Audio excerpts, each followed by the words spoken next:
Hi ma'am, ito po yung mga tools na gagamitin natin para sa gagawin natin mamaya, and ito na po yung start.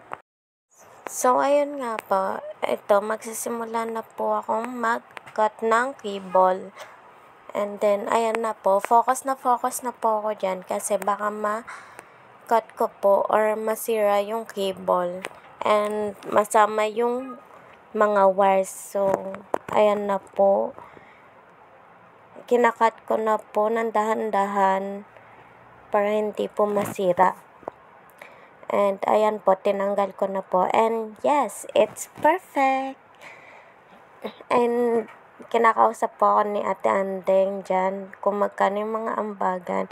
And ayan po, focus ulit. And inaayos ko na po yung mga wires. And pinagkakasunod-sunod ko na po yung mga kulay, kung ano-ano yung mga pagkakasunod-sunod. And ayan na po yung mga kulay, and sobrang hirap po ayusin dahil minsan gulo-gulo din po. Kaya nahihirapan po akong ayusin yung mga wires. And focus din po ako kasi baka magkamali yung mga kulay na pagkakasunod-sunod. And ayan na po, ikakat ko na po yung mga sobra dahil kailangan lang po is maliit na wires para magkasya dun sa clip and makrimp natin na maayos. So ayan po, ikakat ko po ulit yung wire.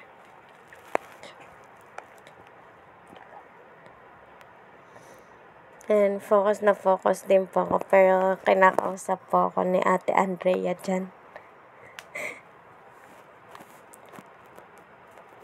And ayan na po, nakat ko na po. So kukuha po ako ng clip.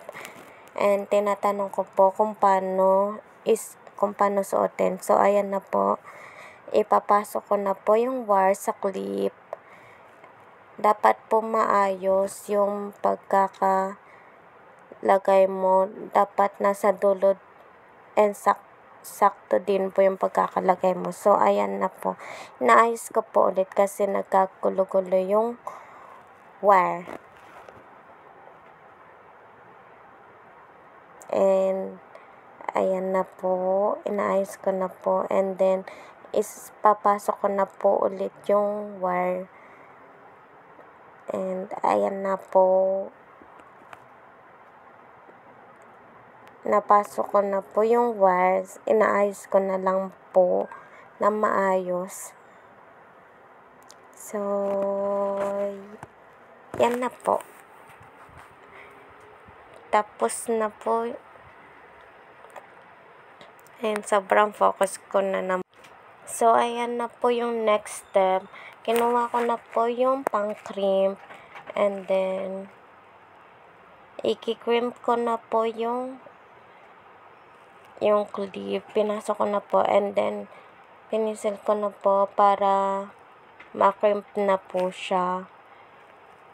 And ayan na po, tapos na po.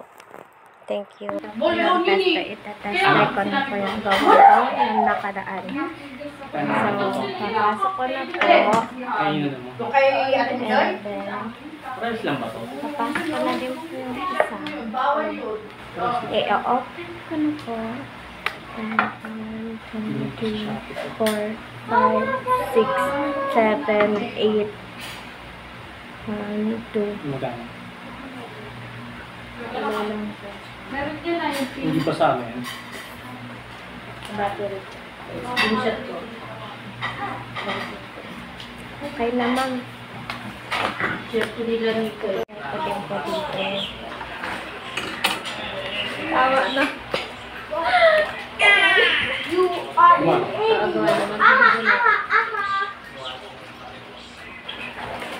gumana na yung pedal?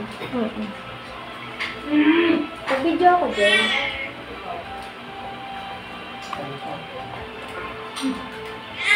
Matawagin mo.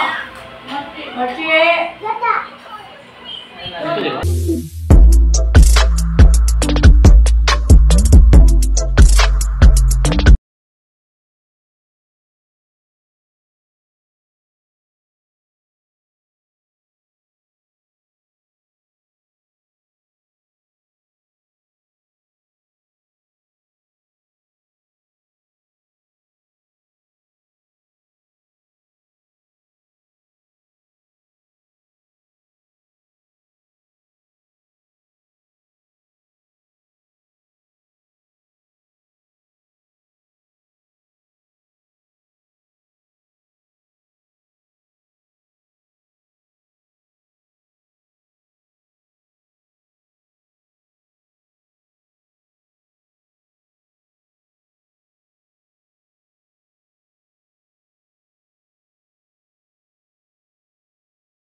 So ano po yung kasunod, magkaparehas lang po yan.